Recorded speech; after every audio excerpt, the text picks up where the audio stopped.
Welcome to the Tech Egg. Don't get scrambled. Enjoy the video. Start by preparing your Zerodha account for F&o deactivation. Close all open futures and options positions first. Cancel any pending F&o orders in the order book immediately.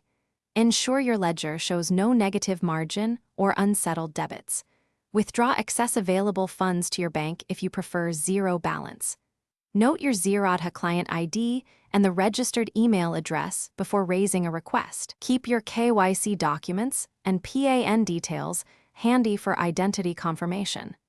This preparation prevents delays when you submit the deactivation request.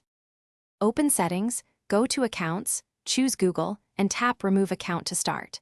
Confirm the removal by entering your device PIN or lock pattern when prompted. If account removal is blocked, unlock the device and confirm with your PIN to continue. Removing the account will stop syncing and remove Google data from the phone immediately.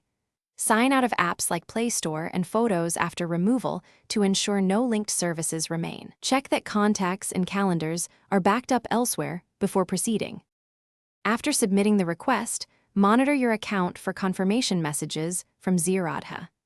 Check the Market Watch and attempt to place an F&o order to verify segment removal. If the platform still shows F&o after 48 hours, follow up on the support ticket with the ticket ID.